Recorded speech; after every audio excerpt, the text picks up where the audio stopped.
Hi everyone, I'm back for another episode of Let's Talk About It. Today we're here with Kendall Ellis, a two-time Olympic medalist, USC record holder, NCAA record holder, and three-time NCAA champion? Is that correct?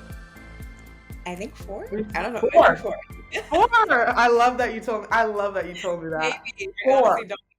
Four. We need to update that. Four. I specifically remember listening to a podcast episode of you talking about like the big NCAA comeback, like relay leg and everything. So I'm just like so excited to talk to you and like learn more about your career and everything today. So thanks for coming on the show. Thanks for having me. I'm excited. Let's just start with how you started your track career. Like you finished your last race as a college athlete. Mhm. Then what do you do? Yeah, I had been meeting with agents throughout my senior year, kind of getting the lay of the land. Thankfully, I had a really great coach, Coach Quincy Watts and Coach Carol Smith Gilbert at the time, and she was really great about setting up her athletes. Okay. And so she made sure that like I had meetings set up with different agents to kind of see what I liked, have these conversations. Once I finished at nationals, I had decided who my agent was going to be, signed with him, and then it's that agent's job to go out and talk to different shoe companies. So talk to Nike, Adidas, New Balance, Puma, whoever they think may be interested, whoever I'm interested in as well. And then in a perfect world, you sign a shoe deal with them. I'm signed with New Balance, and then I represent them in a professional capacity and at the meets and competitions that I race in. Wow, wait, that's so interesting. So when I finished my college season, like in November, I was talking with agents, like trying to find an agent who would like help me find a team. But yours is different. Like your first bet is like finding agents for its own, like the shoe deal and sponsorship and all of that, right? Track is so individual in that Uh, sense. Like there are training groups and like training camps, but you're still tied to a particular shoe company. that's interesting. So then it's not just like you I must do you also have like a talent agent then or someone who helps you with like other endorsement deals? Yeah, so sometimes the agency that you sign with, they will have a talent agent and other people on the roster. Just kind of depends on how big that agency is. Or you're also able to, if it's not exclusive, you're able to go and have a separate talent agency. So I recently signed with one maybe like 9-ish months ago at this Okay. point. And so I have like my shoe agency who handles everything on the track and in regards to New Balance. And then I have another agent who handles my marketing and kind of like off the track deals and those sponsorships. Another thing that I kind of was thinking about with track, like as I'm preparing to start leave and go play pro, like everyone's telling me like you have to be on it or it can drop you at any time. Like your contract isn't guaranteed, right? Like what how has that been for you? Yeah, it's so individual, like I said, but I think, some people can have a contract for a year, 2 years, three, four, five. It just kind of varies. And so you Right. at least know that's like you're locked in for that amount of time, but that doesn't necessarily come without its reductions. And so if you have a poor year where you're not meeting the standard that your shoe company has set for you in your contract, then yeah, you're going to lose a percentage of money. Okay. And then there's a chance for when your contract is up that it won't get renewed. That if they decide you didn't meet their standards or what they wanted, then that could be your final contract. Wow. Again, also the unique is a kind word I'm using about track and field is there's no definition of a professional track and field athlete. Hmm. We're starting to have like these leagues and whatnot, but we don't have a union. We don't have something that says this is what makes you a professional athlete. And so technically, once you graduate college and you use up that eligibility, if you are still deciding to run and compete, there's nothing to stop you from calling yourself a professional track and field athlete. There are people who have made the US teams who don't have a contract. And so Right. are we going to say they're not professional? And so there's no line that says you're a professional track and field athlete. And so that's where like a lot of complex non-answers come into play. Yeah, let's dig into that. Obviously, you had a very, very successful collegiate career. Yeah. So, I can, I mean, just being transparent, like most of the people listening to this probably aren't going to have that same experience with having, being able to talk to agents, right after and all of that. But what would you recommend for college athletes who think that eventually they want to run professionally? What should they be thinking about during their college experience? Ooh.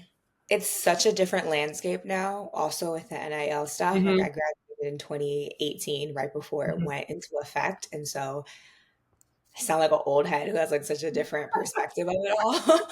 But I mean, first and foremost, your performance is going to Hmm. get you where you want to be. That's just being honest. They want you to win. They want you to have the titles. They want you to accomplish things that the rest of the field are not accomplishing. I think that's always the easiest and most direct route.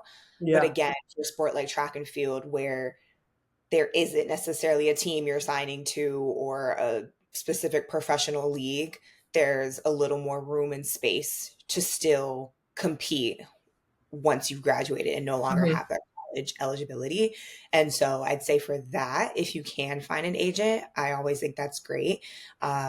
And because with an agent, it's a lot easier to find out about meets and get into meets and having that team around you rather than doing it all by yourself. But yeah, I have to say it's the performances that are going to get you to where you want to be ultimately. I love that answer actually from like a perform and like we're talking about professional sports here. Like I feel like on Let's Talk About It, we talk about mental health and different things a lot too, and all of those things are important. I'm sure bits of that will come up as we talk. But yeah, it's true. Like people ask me and DM me like, Sydney, what do I do to play Division 1 volleyball? I'm like, practice Right. a lot. Like, Yeah, that's the name of the there's no participation award here. It's truly yeah, the best of the best, and that's yeah. that's just what it is. Yeah. And then so it sounds like, again, you don't really have those traditional teammates or like support staff that's built into your career like other team sports. You kind of have to create a team yourself.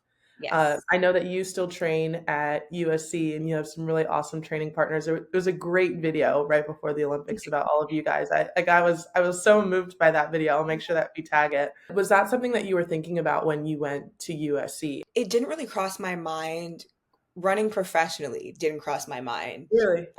when I think it clicked for me junior year of high school where I was like, "Oh, this is how I can go to college and get college paid for." Like, cool. I'll run in college. That'll be nice. Yeah. And then it didn't click until junior year of college where I said, "Oh, I can do this professionally and make a living and have a career out of it." Yeah. So going into college, I just really loved USC. I loved Coach Carroll. I'd met her previously. I really loved school and learning. And so the academics of USC were of interest to me. I wanted to be part of a team.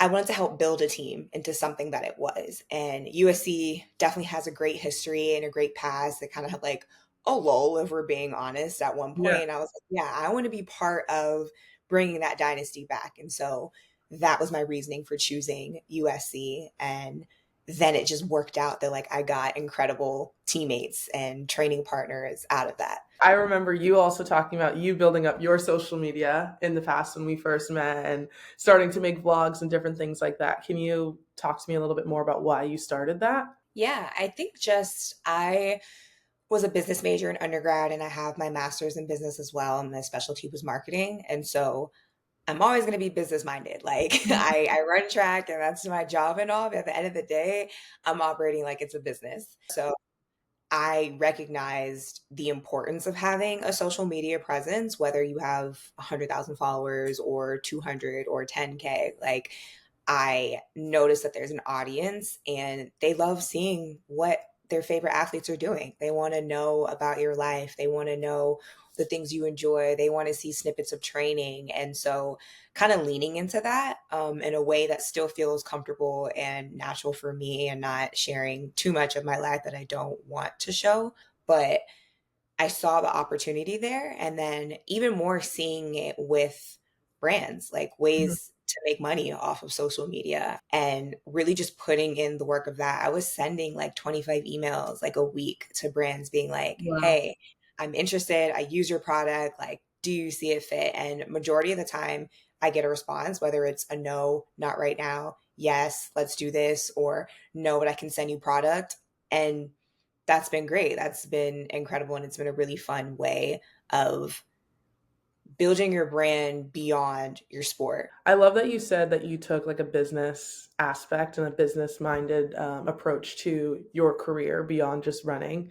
Can you Yeah. talk a little bit about how you chose your agent or just advice for athletes who are finding someone to represent them? Yeah. So I had the same agent for the first, I think, 3 or 4 years. And then I got a new different agent and love them both. I think they were both great for where I was at in my life and in my career. And so my first agent, I chose him because I felt like he saw me as a whole person, more than just as an athlete, which has always been really, really important to me and the people I surround myself with. And a large part of the reason why I went with New Balance, because they were seeing Kendall the person and everything I have to offer, and not just, well, how fast does she run on the track? And I really, really appreciate that. And so my agent was great for that. I think he really catered to like the whole being.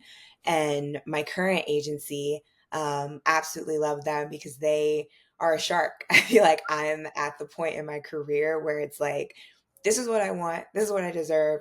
Who's going to go out and get it for me? And that is the agency that I'm backed by. And that's who I like having on my team and who have stood by me and have supported me and have just been really great for that. And so, in both choosing of my agents and my agencies, there was a level of trust where it was like, do I feel like I can trust you with my career? Do I feel like I can trust you with my life and these decisions? And we have these conversations and being transparent with each other on both ends. And I have found that in my agency. So it's been really great.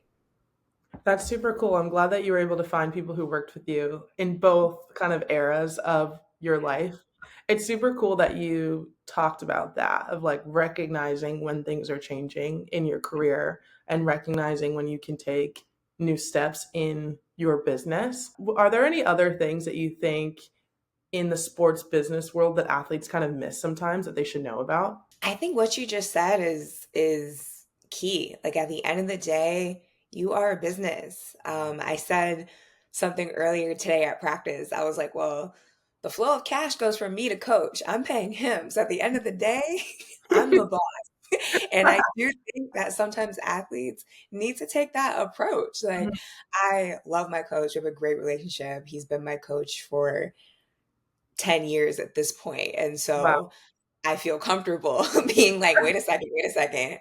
Like, this is a collaboration. And I think sometimes athletes can forget that. Like, even with your agent, you're paying them. Like, yeah, they're going out and finding you these deals, and but they're working for you. You are Mhm. paying them and you're in charge of your career at the end of the day. And so don't be afraid to use that. Don't be afraid to be the boss and ask questions and have hard conversations you may not want to have. But at the end of the day, this is your career. It's your name on the product, yourself, the brand. And so it's important who you have surrounding you and helping you with that. I don't know when exactly it flips. I feel like it's kind of changing now. Like when you first start sports, usually it's like someone like one of your friends' dads like coaching your soccer team. So you're like so respectful and you're nice, right? And then you're like in high school and then you get to college and like they're paying for your scholarship or that's always been your dream and so you feel like you owe something to them. And there's always a level of respect that you should have with everyone, right? But even now with college sports it's kind of changing. Like I don't know exactly. I don't know. Maybe like say it in the comments. Like what is it that changes as you get older in sports that makes it more of a partnership from you just being Yeah. a follower? It's an Yeah. interesting thing. As it's a very fine line. And Yeah. like you said, it's a partnership. Now, no one's saying go out here and boss your coach around. You're not doing this today. No. But it's a very fine line of this is a collaboration. Yeah. No, I love that. You're basically an entrepreneur.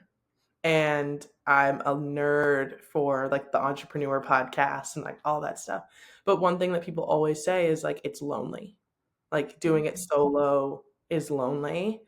What is your support system like as a professional track athlete? Yeah, I have really great friends in my corner. I have a lot of the same friends from elementary school, middle, high school. And I remember someone asked me, they're like, oh, like, are your friends like impressed by you? And I'm like, I mean, I get, like, I know they're proud of me. They're happy that I've done these things. At the end of the day, like, they've seen me in middle school PE. Like, they know who I am outside of track and field, and they know the text I'm sending them about something completely unrelated to track and field before I walk out and go compete.